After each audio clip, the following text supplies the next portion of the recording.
It is shameful. And it's speaking about the Epstein files, again, I'm looking at the video of a few minutes ago. Donald Trump speaking to reporters, calling all this a hoax.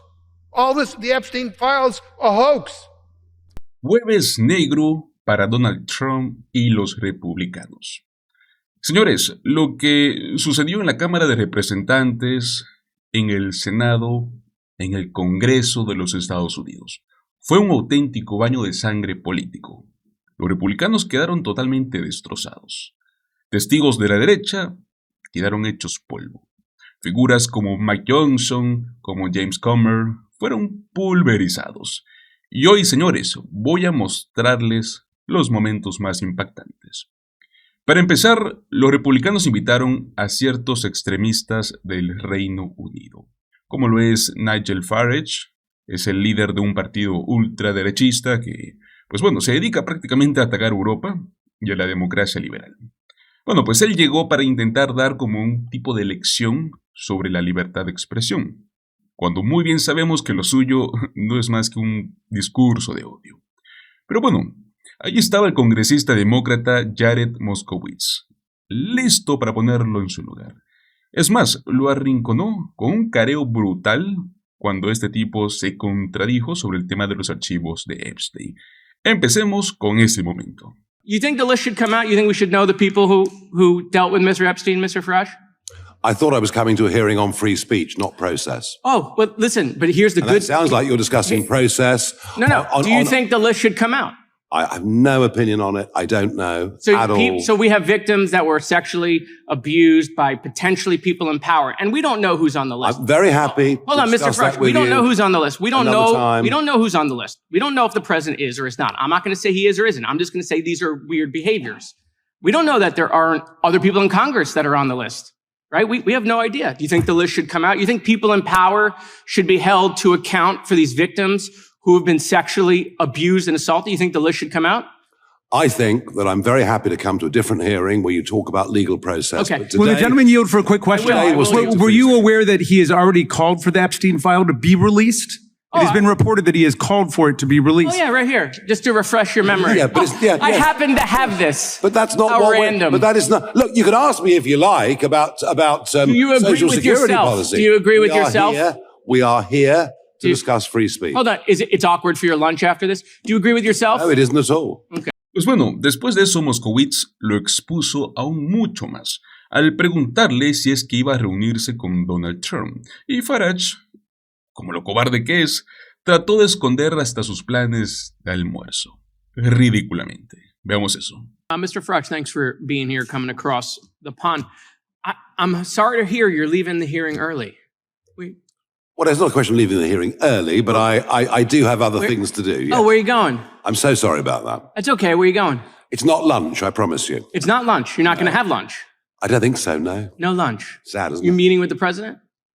I can't remember what the schedule is. It's possible. You can't remember if you're meeting with the president. I'm being very polite, and I'm not going to tell you what I'm doing this afternoon, but I can assure you that... But there's the free speech hearing. You're not going to tell me what you're doing this afternoon? Free speech is one thing. Discretion's quite another, too. Okay. All right, so you're leaving to have lunch with the president. So... Lógico que no terminó ahí, porque otro que aprovechó fue el congresista Jamie Raskin para destrozarlo en vivo. Free speech in Hong Kong, Tibet, Xinjiang, or the persecution trial of Jimmy Lai. Or maybe a journalist about the Saudi Crown Prince's assassination of Jamal Khashoggi, the Washington Post writer who demanded freedom from religious persecution and oppression in Saudi Arabia. But no, the dictators of the world have got nothing to fear from this hearing. The Republicans called it to attack our democratic allies in Europe. The star witness is not a human rights leader like Navalny, but a far-right, pro-Putin politician who leads the UK Reform Party, a party that has 4 members out of 650 members in the parliament. He calls England an authoritarian regime, while saying that Vladimir Putin is the world leader he admires the most. Well, this hearing mimics Vice President J.D. Vance, who went to the Munich Security Conference in February. In the first 2 minutes of his speech, whitewashed the world's leading autocratic regimes, proclaiming that the threat that worries him is not Russia, It's not China, he said, but rather it's our European allies. Amazing.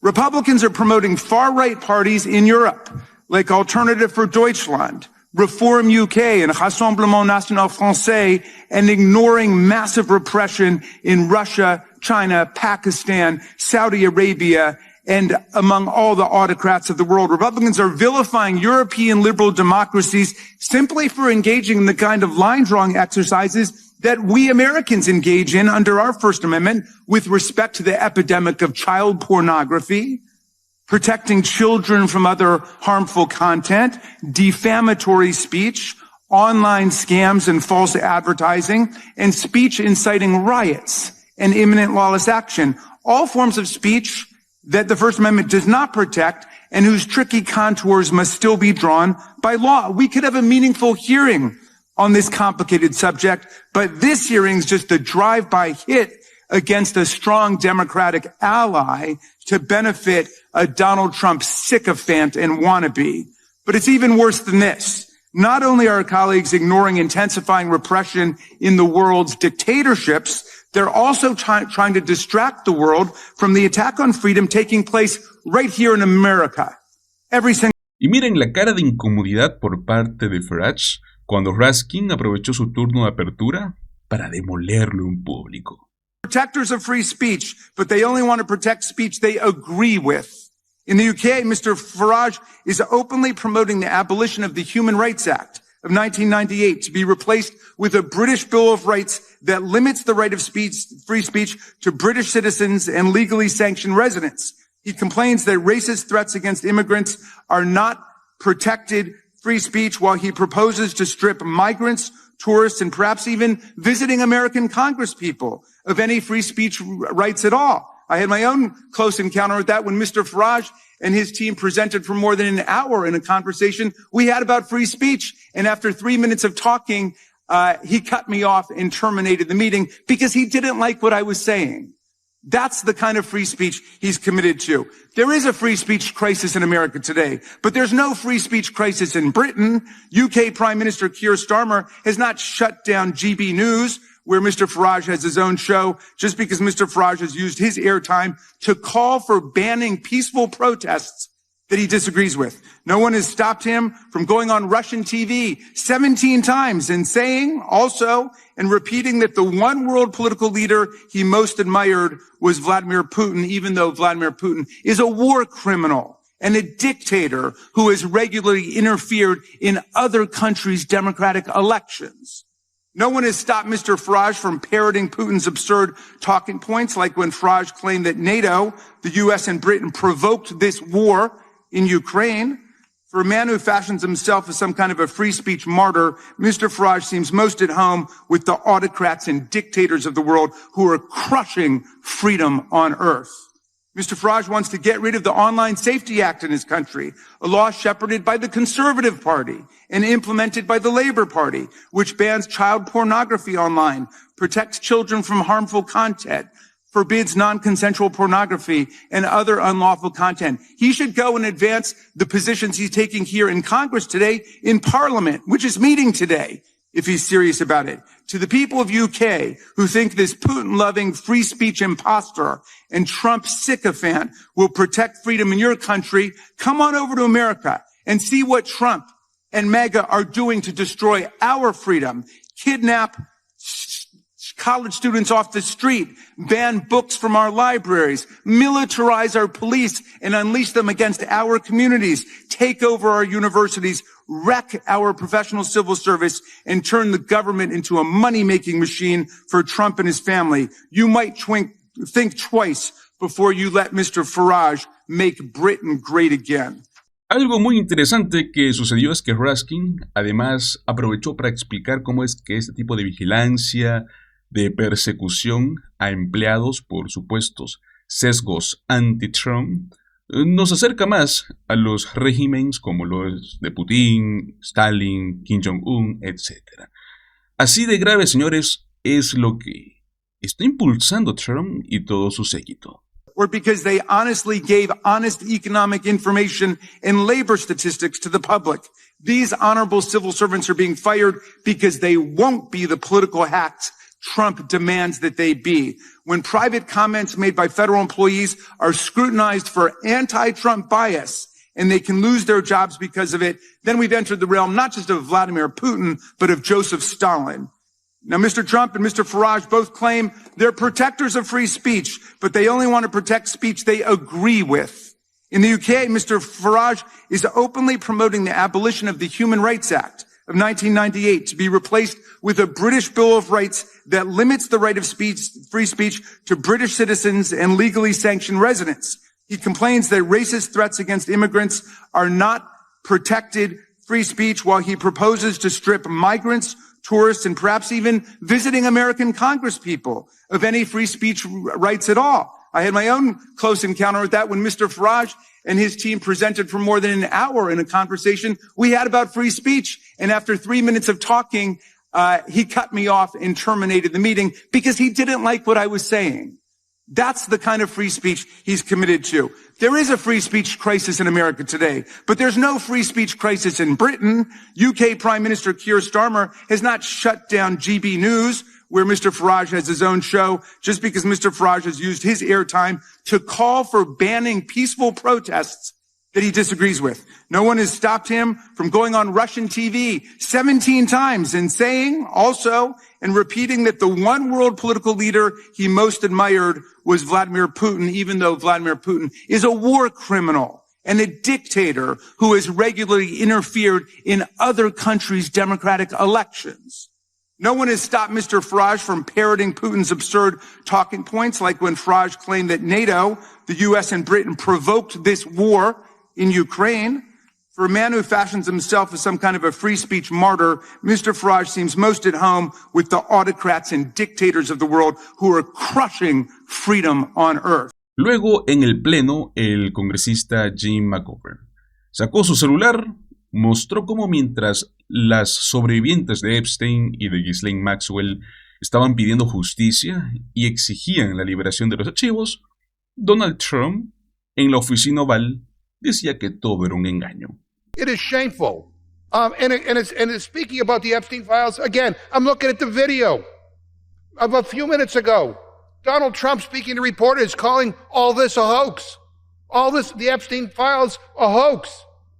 He's not talking about what we're doing here. And by the way, let me just say to the gentleman and anybody else who wants to know, listen to what the victims were asking for outside this Capitol just a few minutes ago, the survivors of Mr. Epstein and Ms. Maxwell. Listen to what the survivors have been saying. They want the Massey-Connor bill passed. They want something with teeth in it that will force this administration to comply because they don't trust that they will. Bueno, Govern no se detuvo ahí porque llamó patéticos a los republicanos del Comité de Reglas por votar en contra de liberar estos archivos de Epstein. Hipócritas que hablan de transparencia, pero votan para encubrir. This is all about the ego of the man who lives at 1600 Pennsylvania Avenue. You guys think you work for Trump. You're obsessed with him. It's pathetic. Republicans are ruining this institution, Mr. Speaker, destroying this institution. Again, let me repeat, every single Republican on the Rules Committee voted against releasing the Epstein files. Every single one. I mean, we heard last night that all Republicans want full transparency, but that's just not true. Let me read you a quote from the top Republican in this country, President Donald J. Trump. This is what he says about the Epstein files, and I quote, "It's all been a big hoax. It's perpetrated by the Democrats and some stupid Republicans," end quote.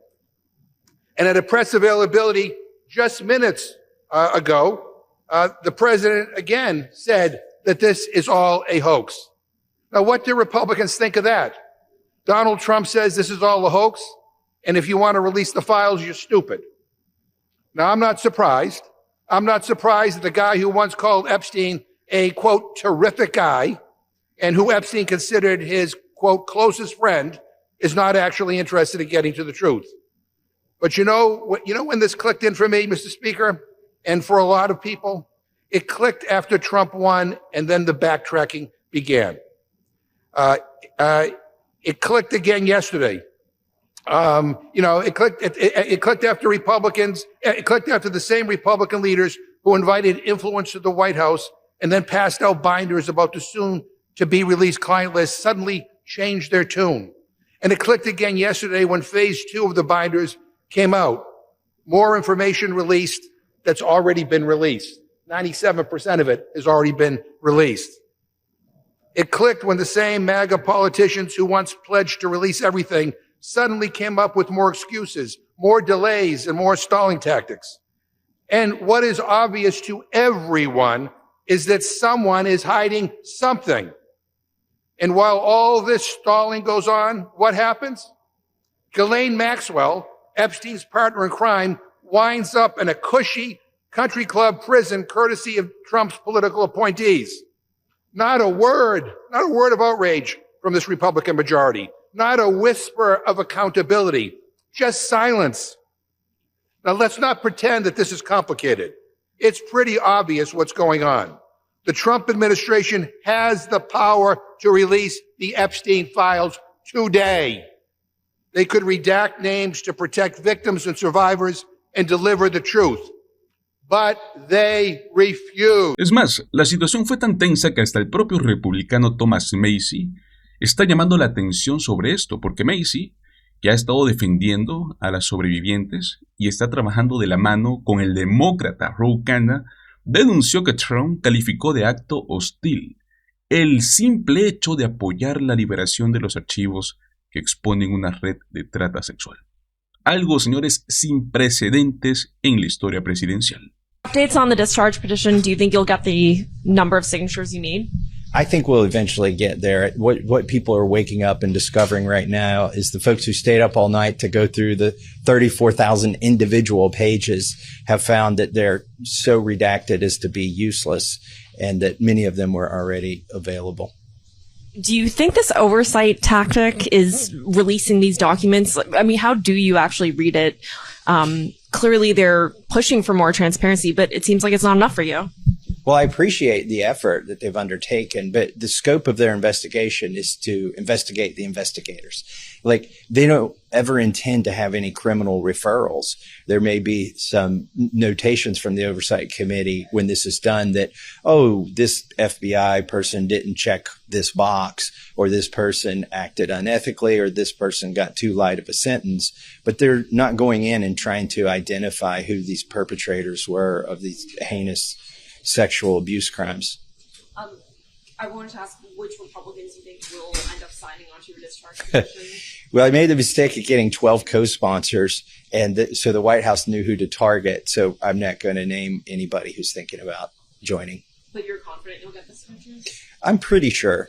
I mean, it's a strong effort from the White House. They're literally calling it a hostile act to sign this discharge petition now. And I don't know if that's precedented in this country to have a president call legislators to say that they're engaged in a hostile act, particularly when the so-called hostile act is trying to get justice for people who've been victims of sex crime. Luego vino otro demócrata que nunca falla, que es Joe Negus, en el comité de reglas. Les dijo a los republicanos, llevamos ya septiembre. ¿Piensan seguir culpando a Biden hasta el 2028? Brutal. My colleague from Minnesota, I think, said the word Biden 8 times, if I'm not mistaken. You couple that with references to the prior administration, that jumps up to 12 or 13. It's unclear to me when Republicans are going to stop complaining and actually do something to address the challenges that face our country. They spend more time talking about Joe Biden than they do about reducing costs. Every sentence from that side of the aisle, Biden, a verb, an adjective, and more coal. That's essentially the sum total of every sentence. And by the way, my colleagues, I suspect, are watching from their offices. I know that more of my colleagues are going to come to the floor here to engage in debate on, I don't know, how many CRAs are they putting on the floor today? 3, 4, 5. That's all we do around here is CRAs. So I encourage them as they're watching, please, when you come to the floor, maybe spend some time talking about your affirmative vision for the country and not so much time talking about the prior. Y remató señalando que bajo Trump la gente paga más por electricidad. mientras los republicanos se la pasan atacando la energía limpia porque supuestamente los molinos de viento son woke, son progresistas. Thank you, Mr. Speaker. First and foremost, facts matter. Under President Trump, Americans are paying more for their electricity than ever before. Ever before. Energy costs right now are higher than they have ever been. They're increasing at twice the rate of inflation. So, spare us lectures about energy costs as Republicans preside over an economy in which everything is getting more expensive. Healthcare more expensive, groceries more expensive, energy costs going through the roof. Seriously? Their answer to all of this? More coal.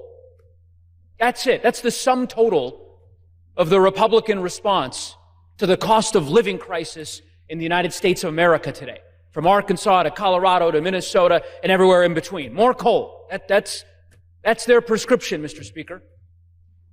I can tell you in Colorado, we certainly don't think that's a prudent approach. Y bueno, de vuelta con Govern, denunció que los republicanos siguen negándose colocar la placa que por ley tiene que honrar a los oficiales del 6 de enero. ¿Por qué? Porque obedecen al taquito, al líder naranja, que niega hasta el momento el ataque al Capitolio. Here's the kicker. This majority still hasn't even hung the plaque honoring those officers. A plaque required by law. Required by law. So instead of a sham committee, how about you get a screwdriver and hang the damn plaque? Because every day it sits in a box is another day Republicans dishonor the heroes who defended this place. But if they insist on this little circus, at least investigate something real. Like why Donald Trump pardoned people who assaulted police officers. Y bueno, siguió con fuerza, recordando que hay que escuchar a las sobrevivientes y que veremos lo patético que es Donald Trump. While he was going on that tirade, I went back and I listened to Donald Trump's press conference at the White House. And not only did he call the move to release the Epstein files a Democratic hoax, he said it was designed to get the American people to focus in on something that was irrelevant. Now let that sink in. I mean, if you listen to the survivors that were in front of the Capitol just a few minutes ago, listen to their horror stories, that's irrelevant. I mean, that the President of the United States of America would say something like that is pathetic. I mean, he could, very easily put all this controversy to rest by just releasing the files. And that is why we need to pass the Mass Econa bill, because we could actually pass a bill that would compel him to do that. What you all did in the Rules Committee last night is a resolution that doesn't really mean anything. Y como si fuera poco, pues Mike Johnson, Maga Mike, aprovechó para acusar a Gavin Newsom de la retórica anticristiana. Solo porque Newsom dijo, tras el tiroteo de Minneapolis, que las oraciones no bastaban, que se necesita acción. Reforma de armas, programas de salud mental, que por cierto, los republicanos están desfinanciando en todo el país. I've got a comment on Governor Newsom and his anti-Christian rhetoric, anti-religious rhetoric. Just one personal point here. Last week, he called me out personally a couple times, and he shamelessly mocked the victims of Annunciation Catholic School for praying after the shooting. Went online and did it in writing. I just found it reprehensible. It's really sick. In response to a video of Caroline Leavitt discussing the power of prayer amid great tragedy, the governor posted, quote, "These children were literally praying as they got shot at." Why? Why would you do that? Why would you do that? Except that you were starving for attention. It's detestable. 2 children were murdered. More than a dozen were hospitalized, and Gavin Newsom's response was to sneer and condemn those who seek out our Creator at our darkest moments. I just thought it was evil. In fact, it's indicative of such a profound moral decay that really the only hope for Gavin is prayer, ironically. And we're told in Scripture to do that. As people of faith, we believe in the strength of prayer and intercession. It's foundational to who we are as believers, and by the way, who we are as Americans. It's woven into the fabric of our country. our deep Judeo-Christian heritage, and it's something that we represent. As the leader of the state with the largest Christian population in America, I will keep Governor Newsom and also the people of California in my prayers, and I think you ought to be called out, and anybody who does that should be called out. Y para cerrar con broche de oro, el propio republicano Thomas Macy volvió a decirle a sus colegas: tengan columna vertebral. I hope my colleagues are watching this press conference. I want them to think, what if this was your sister? What if this was your daughter?